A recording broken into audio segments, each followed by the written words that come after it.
Activate Your Introvert, the weekly show to help leaders build performance by understanding introversion.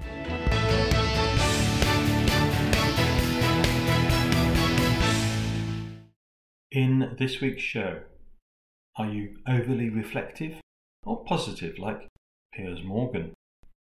What's the worst place you've ever dropped your mobile phone? And a discussion with Martin Pentecost. Martin is a product creation strategist. He helps authors and others from the initial idea to a finished product range. I was recently using parts of the personality profiling system he wrote about in one of his 30 books. The Key in Your Pocket, 9 Ways to Unlock Your Personal and Business Success. So I thought it would be great to chat to Martin on his views of personality profiles. Question of the week: can you change from being an introvert? Just before we speak to Martin, in the news, Piers Morgan. He's been around a lot in the news lately. It seems like he's making a comeback in the UK media. I may disagree with many of his campaigns and comments, but on reading the article about him, I thought, why can't all overly reflective people, many of which are of course introverts, learn from his view? First, the background. A year ago, he lost his job at Good Morning Britain after storming off set during a row about the Duchess of Sussex. He's been dismissed as the editor of the Daily Mirror for running fake photos of British troops. He's been upbeat about his stint at CNN, even though some would say it ended badly as his show was pulled due to falling ratings. As he said, "I went to CNN and I replaced Larry King and I did 1,200 shows with millions of eyeballs every night. I interviewed everyone I could possibly want to interview, left after 4 years, and people say, you failed." Here's the bit that I think overly reflective people might take on board. He said, "But I'm the only British person who has ever done that in the US. How can that be categorised as failure? I look at my level of failure and I'm quite relaxed about it." Might be the first time I've ever agreed with him, actually. Also in the news, cash machines. About a quarter of free-to-use cash machines have vanished since 2018, says Which magazine, and since 2015, nearly half the UK's bank branches have also closed. Part of me hears this and thinks, terrible. Part of me thinks, so what, as I've rarely used cash for 30 years.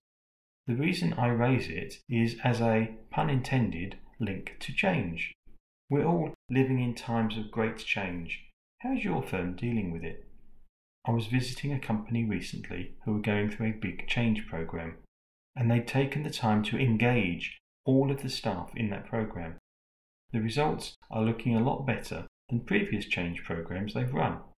When I say engaged all their staff, I mean they considered the different personality types when thinking about how they would engage people, as often introverts can get overlooked because they're the quiet ones in the corner. My next and final news item of the week makes me shudder and squirm and smile equally. I often talk about introverts and I give them strategies to help get through people-filled activities like conferences. For many introverts, being surrounded by so many people for a long day can be draining. The energy drain is like watching the battery life indicator on an old mobile phone just fade away uncontrollably. You can't stop it or control it, and the more you use it, the faster the energy drains. At one point in my presentation, I often talk about how all conference centres have a special room where, when it's all too much, introverts can go to recover. There's no harm done, and other people don't even notice the introverts using this special room. It's quite a small room, so others can't get in there. There's a lock on the inside and a chair, albeit a chair with a hole in the centre. After talking about this at a keynote I recently gave, a delegate sent me a news cutting that made me smile and squirm. A woman had to be rescued by firefighters at a beauty spot in Washington state after falling into a public toilet. She dropped her phone into the vault, which apparently is a container buried in the ground that stores the excrement. To get it back, She took apart the toilet and lowered herself down using a dog lead, then tried to grab the phone. The head of the local fire department explains how she fell in, but luckily grabbed her phone and could use it to call the fire service. She was uninjured and refused medical assistance, explaining that she only wanted to leave. Can't say I blame her there, but I think I'll use that as a cue to leave and chat to Martin.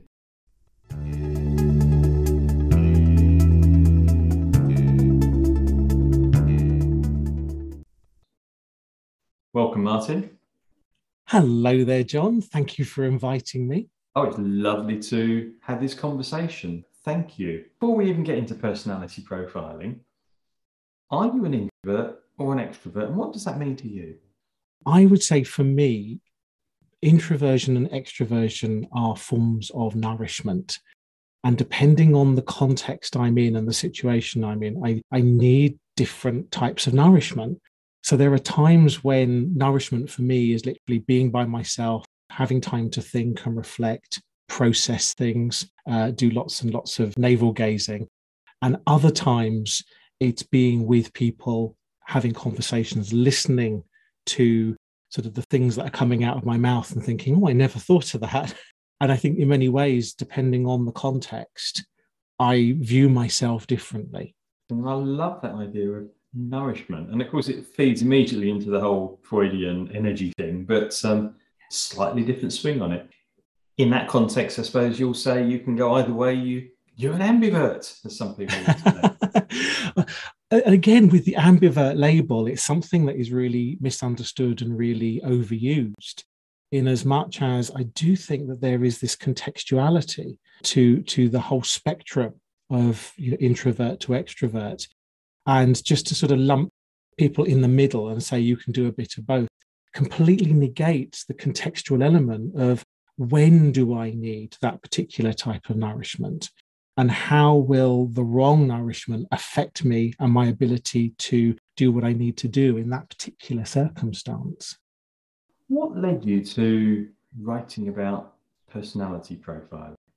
Before, actually sandwiched in between my authoring and my work in a publishing company, comes a chapter in my life which was therapy-based and working in a therapeutic environment. And that sort of fascination with people, helping people, offering people value in a really impactful way led me to explore different ways of understanding people, creating a common language between us using profiling tools and diagnostic tools. So by understanding the labels in many ways, it gives a common tongue that people can really communicate in. And it started there. The challenge I always had with profiling tools and diagnostic tools was their permanence. This is who I am. And that process of defining yourself in such a rigid way, again, means that we are reluctant to change in life.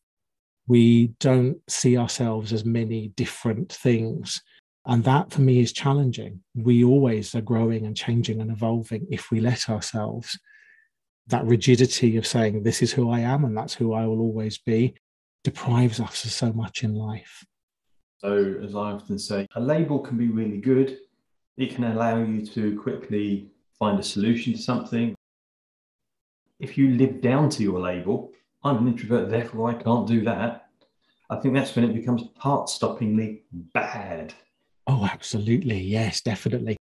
I always sort of see profiling tools, diagnostic tools, as being this lovely, secure environment where when you find your label, you get that sort of sense of warm glow and you feel a sense of kinship with others who are like you and a sense of disconnect with those who are not like you.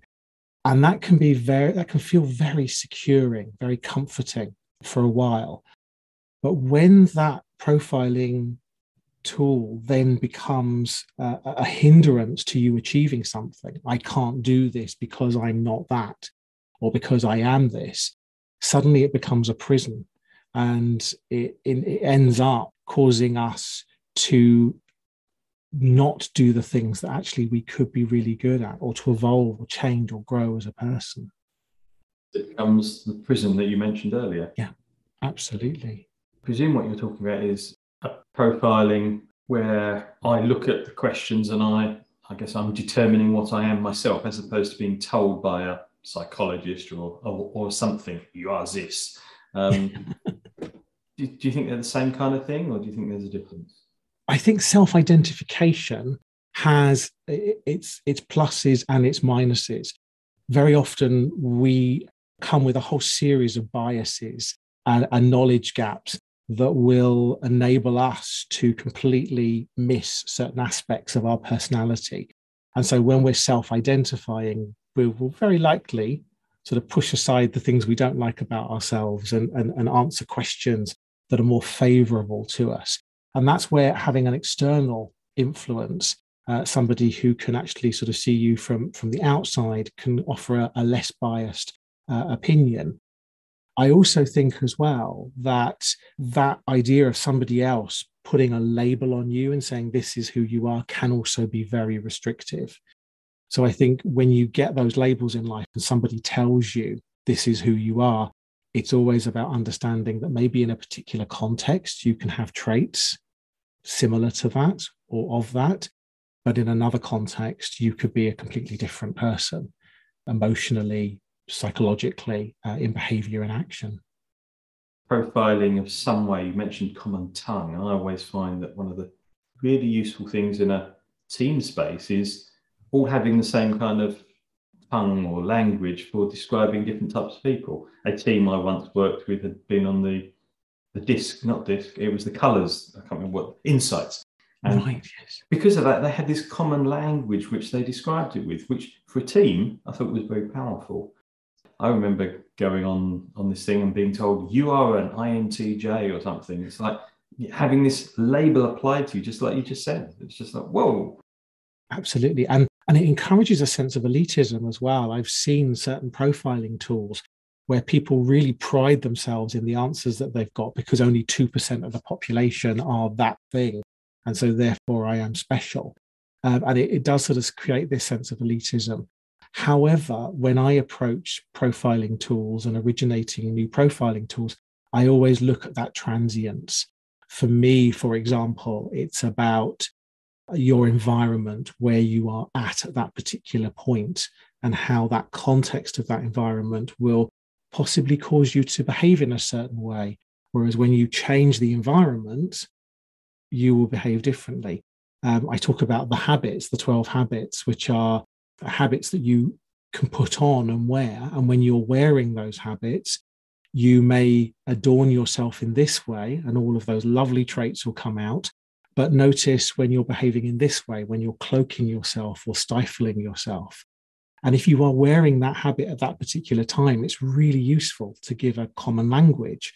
However, at any point, you can take that habit off and put on a different habit. People who know about the habits and have sort of done reading about them create this sort of shared experience where they can say, oh, today I'm wearing my scarlet habit. And they go, oh, well, you'll be very judgmental then. And things like that.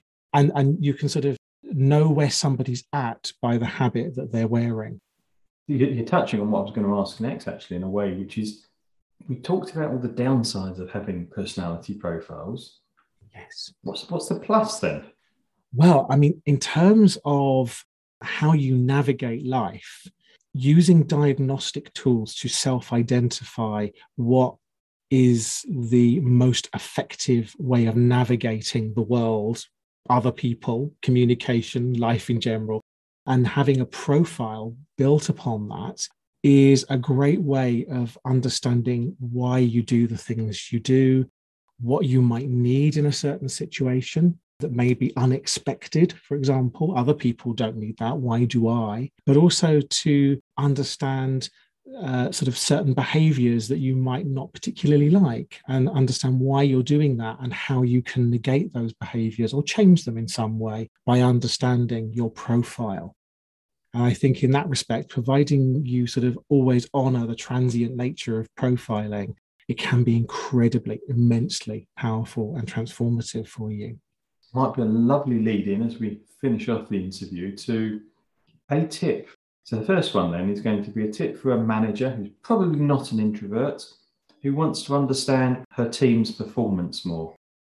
What I would say to managers who introverted quotient within their teams is this sense of understanding how to empower them most. People who gain nourishment through introversion have real value, incredible, impactful value to offer if they are given the context that supports that. And so it's understanding and knowing and sort of educating oneself in what each individual member of the team needs to bring out the best of them. And if that means that they need to communicate in a certain way, that they need space and time, maybe they need to be sent things ahead of a meeting to prepare, these things are really going to benefit and ensure that any introverted members of the team are really empowered to demonstrate the best that they can be. And how about flipping it the other way? A tip for an introvert who wants to understand their own personality a bit more. What I would say to any introverts or someone who identifies as an introvert is understanding that when we define ourselves as introverted and we allow that to say, I can't do this, I can't stand on a stage in front of 5,000 people and perform something because I'm an introvert, that is when your label becomes a prison. When you understand introversion as a way of navigating, and you say to yourself, I can stand on a stage in front of 5,000 people and perform something. I just need to know how I do that and how I get myself to that place where I feel confident and able to do this and successful in the actual doing of it. When you're using your introversion as a way of understanding the path to get there, that's where it's really empowering. I really like that answer. Thank you. Martin, I'm sure that many of the listeners will be going, we want to get back in touch. We want to find out more about this book. What's the best way for them to do that? Find me on LinkedIn. Superb. Martin, thanks so much for your time today. It's been wonderful to talk. Oh, thank you very much for inviting me, John. It's been great fun.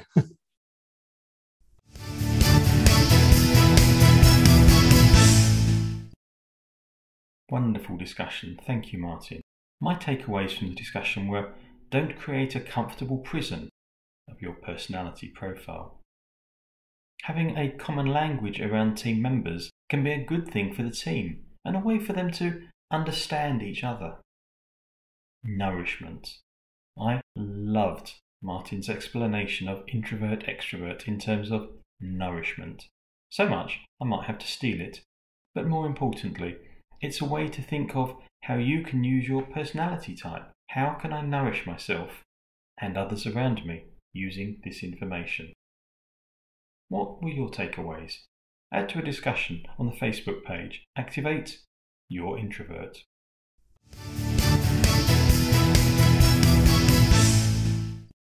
What would you like to know about introversion in business? This week's question comes from Simone. Can you change from being an introvert? And it's a great question, Simone, so thank you. My answer is yes and no. No, there are some neurochemical sensitivities to dopamine and acetylcholine, which are common in introverts. They can explain some typical introvert behaviours, so in that sense, no, can't change. But yes, can you choose to manage your behaviour at different times? Can you learn tactics to adopt in different times and in different ways? Yes. The result is that many people won't think of you as an introvert. As Martin put it in our discussion, you don't need to be stuck in a prison of introversion. What question would you like answered on the show? Whether you want to be on the show or just have your question answered, go to activateyourintrovert.co.uk, where there's a box for you to ask your question. I'm John Baker. Thank you for listening. I hope you found it useful. There's a new episode every Thursday at activateyourintrovert.co.uk and your favourite podcast provider. Till then, go be introversial, activating your introverts building your business.